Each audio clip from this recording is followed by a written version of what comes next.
করেছেন? তারা কোনো লোভে করছে? আপনারা এসে কেউ ওনাদেরকে 10,000 20,000 করে টাকা দিতেছেন? এই যে গাদার খাটুনি 3 দিন 5 দিন করে, কেন করে? কারণ কি? বছরে তো কয়েকবার হয়, কিসের জন্য করে? একমাত্র মানুষের মানে পেটের একটা ক্ষুধা আছে না? মানুষের পেটের ক্ষুধা আছে, মানুষের কানের ক্ষুধা আছে, মানুষের চোখের ক্ষুধা আছে, মানুষের মনের ক্ষুধা আছে, আরেকটা ক্ষুধা হইল মানুষের রুহের ক্ষুধা। এই রুহ, আমাদের তো রুহ মরে যাইতেছে, রুহের যে খাবার দরকার আমরা তো দিচ্ছি না। আমরা আশিকি করতে করতে ফাঁসেক হয়ে যাচ্ছি। আশেক হওয়ার জন্য আমাদের গুরু দরবারে যাইতে হবে। এই জন্য আপনি করতে চান মদিনার গোলামি, আমি করতে চাই সাগর দেবের গোলামি। দেখি আপা আজকে কি কয়।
সেই ব্যক্তিদের বেলা হযরত ব্যবহারটা হয়।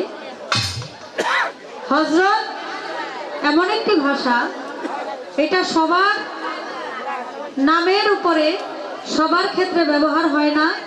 শুধু আল্লাহওয়ালা লোক যারা নামি দামি, যারা যারা আল্লাহর প্রিয় মানুষ, যারা দামি মানুষ, তাদের ক্ষেত্রে হযরত ভাষাটা ব্যবহার করা হয়। হযরত কেবলা, কেবলা বলতে আমরা কাবাকে বুঝি। আমি যেই দরবারে দাঁড়িয়ে আছি, আমি যেদিকে তাকিয়ে আছি, এটাও কিন্তু আমার একটা কেবলা। আমি যে দরবারে দাঁড়িয়ে আছি, এটা আমি আমার মুর্শিদকে স্মরণ করে আজকে যে দরবারে এসেছি। যদিও উনি আমার মুর্শিদ নয়, কিন্তু আমি এভাবেই গান করি যে আমি যেখানে যাই মনে করি সেখানেই আমার মুর্শিদ আছে। তাই আমি সেই দিকে দৃষ্টি রেখে বলেছি, মদিনার গোলামি আমায় দে। মদিনার গোলামি মানে কি? ভক্তের জন্য এটাই হলো মদিনা। ভক্তের জন্য, একজন আশিকের জন্য এটাই আমার মদিনা। কারণ একটি গানের মধ্যে আছে, মুর্শিদের দরবার ভক্তের কাবা ঘর, জান্নাতি বাতাস সেথায় বয়ে যায়, বিশ্বাস ভক্তি থাকিলে মুক্তি, কে জানে তার ভাগ্যে হয়। মুর্শিদের দরবার ভক্তের কাবা ঘর। মুর্শিদের দরবার যদি একজন ভক্তের কাবা ঘর হয়, সেটা মদিনাও হয় ভক্তের জন্য। কারণ একটি গানের মধ্যে আছে, হাসান শাহর একটি গানের মধ্যে আছে, বেলায়েতের মুর্শিদ হইয়া আসিলেন দিনের নবী, মুর্শিদ কেনা পাইলে কি আর রাসূল পাবি। আপনা পীরের শুরুতে এলেন নবী হাকিকতে, হাতে হাত দিবি। আবার নবীজির হাত ধরিয়া পুলসেরাত পাড়ি দিবি, মুর্শিদ কেনা পাইলে কি আর রাসূল পাবি। যার যার ভক্তের জন্য এটা মদিনা। এর জন্যই আমার গানের মধ্যে বলেছেন, মুর্শিদকে বলা হয়েছে মদিনার গোলামি আমায় দে, মানে আমার এই দরবারের, এই দরবারটাই আমার কাছে আমার মদিনা, এই মদিনার গোলামি যেন আমি পাই, এভাবে বলা হয়েছে। যাক, কথা শেষ করলাম, এখন একটা গান গাইতে হবে। আপনারা সুন্দর পরিবেশ দিচ্ছেন, যদিও প্রত্যেক বছর তো আশেপাশে আরো গান হইতেছে, আরো শিল্পীরা এসে গান করতেছে। তবে এখানে সাগর বাবার দরবারে, এখানে আমি প্রথম যে বছর এসেছিলাম কাজল দেওয়ান সাহেবের সাথে গান করেছিলাম। এত সুন্দর পরিবেশ, গান করে এত শান্তি, এত ভালো লাগছে আপনাদের পরিবেশ দেখে। আর দরবারের সামনে এমনিতেই মন ভালো হয়ে যায়। তো আজকেও সুন্দর পরিবেশ দিচ্ছেন, ধন্যবাদ জানাই। একটি গান আমার গাইতে হয়, তারপর আরেকটি গান করবো।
কোন সাগরে খেলতে ছোলাই ভাবতেছি তাই অন্তরে কেমনে চিনিব তোমারে মুর্শিদ ধন হে কেমনে চিনিব তোমারে তুমি দেখা দাও না কথা কও না থাকতেন দূরে দূরে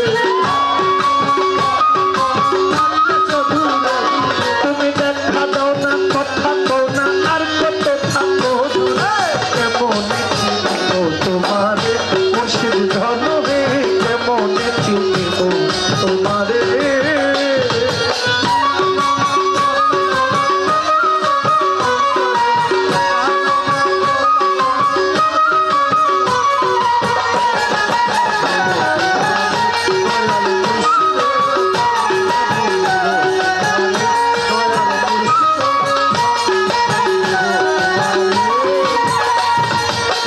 মায়া জালে বন্দি হইয়া আর কত কাল কাঁদিব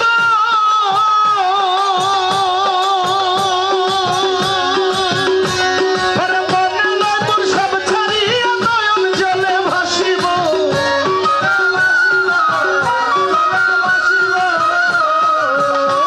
আমি মায়া জালে বন্দি হইয়া আর কত কাল কাঁদিব ওরে মনে নয় মোর সব ছাড়িয়া তোমাকে খুঁজে নিব তোমাকে খুঁজে নিব আমি আশা করি আলো পাবো ডুবে যাই অন্ধকারে বাবুজান আশা করি তোমায় পাবো ডুবে যাই অন্ধকারে কেমনে চিনব তোমারে মুর্শিদ ধন হে কেমনে চিনব তোমারে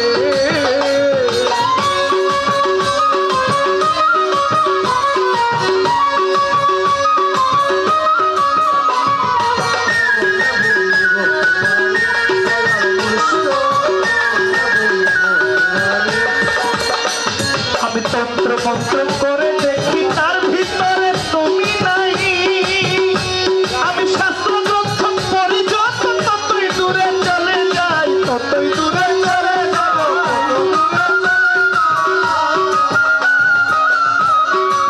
আস্তে এই দেশে দেখেন কাজী নজরুল ইসলাম আমরা সবাই চিনি আমাদের বিদ্রোহী কবি যিনি লিখেছিলেন কারার ওই লৌহ কপাট ভেঙে ফেল করে লোপাট যিনি লিখেছিলেন চল চল চল ঊর্ধ্ব গগনে বাজে মাদল অরুণ প্রাতের তরুণ দল চল রে চল রে চল বাবা কেউ কথা বললেন না আচ্ছা কাজী নজরুল ইসলাম কতটুকু তার শিক্ষাগত যোগ্যতা জানেন তো মেট্রিক পাস মানে তৎকালীন সময়ে 10 পাস একটা 10 পাস মানুষ কাজী নজরুল ইসলাম এই 2025-এ আইসা এই বাবা কথা বললেন না প্লিজ আচ্ছা আমি যেটা আপনারা কেয়ার পরেও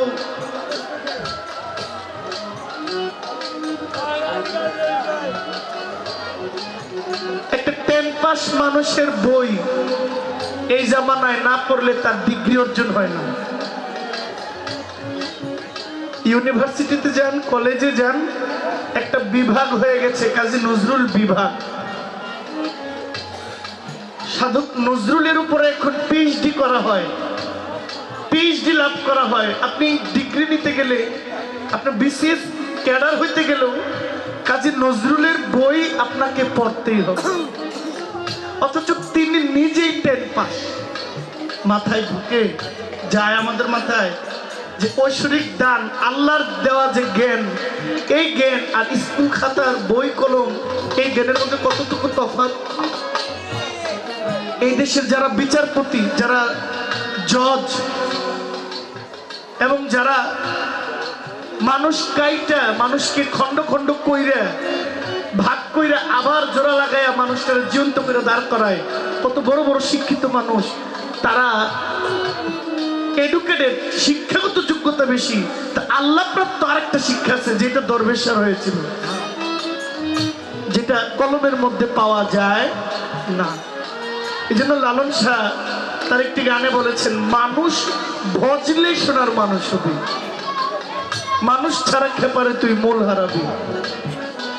মানুষে মানুষ গাথা, দেখতে যেমন আলোকলতা, এই মানুষের নোয়াও মাথা, জাতি উদ্ভিদ। আমরা তো ভুইয়া না, কিন্তু কিছু কিছু লোক ভুইয়া বাড়ি বিয়া করলেও ভুইয়া হইয়া যায়, ঠিক নেই? অনেকে চৌধুরী না, চৌধুরী বাড়িতে সম্পর্ক হয়েছে, এখন তিনিও চৌধুরী। কেন? ওই জাতের সাথে মিশে গেলে সে নিজেও জাতি উঠতে যায়। তাহলে আমরা মানুষ, আমরা যখন মানুষের খেদমত করব, সঙ্গ নেব, আমরাও মানুষ হইতে পারবো।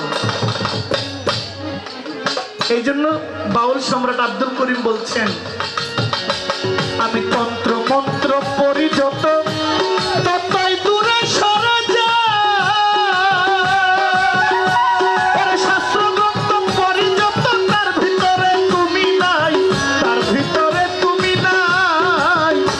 তুমি কোন সায়রে খেলতে ছলাই, ভাবতেছি তাই অন্তরে। কোন সাগরে খেলতে ছলাই, ভাবতেছি তাই অন্তরে। কেমনে চিনব তোমারে দয়াল ধন হে, কেমনে চিনব তোমারে। তুমি দেখা দাও না, কাছে নেও না, আর কত থাকি দূরে। দেখা দাও না, কথা কও না, আর কত থাকি দূরে। কেমনে চিনব তোমারে মুর্শিদ ধন হে, কেমনে চিনব তোমারে।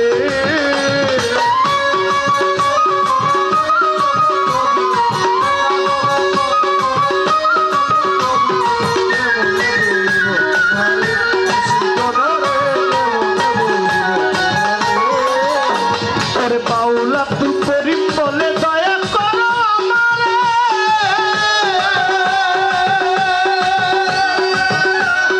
নত শিরে ভক্তি জুড়ে বলি দয়াল তোমারে।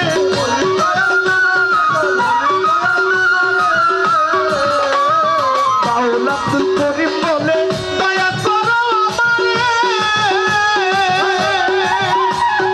নত শিরে করো জুড়ে বলি দয়াল তোমারে। তুমি ভক্তের অধীন রও চিরদিন, থাকো ভক্তের অন্তরে। ভক্তের অধীন রও চিরদিন, থাকো ভক্তের অন্তরে। কেমনে চিনব তোমারে মুর্শিদ ধন হে, কেমনে চিনব তোমারে। তুমি দেখা দাও না, কথা কও না, আর কত থাকি দূরে। দেখা দাও না, কথা কও না, আর কত থাকি দূরে। কেমনে চিনব তোমারে মুর্শিদ ধন হে, কেমনে চিনব তোমারে। মুর্শিদ ধন হে, কেমনে চিনব তোমারে। মুর্শিদ ধন হে, কেমনে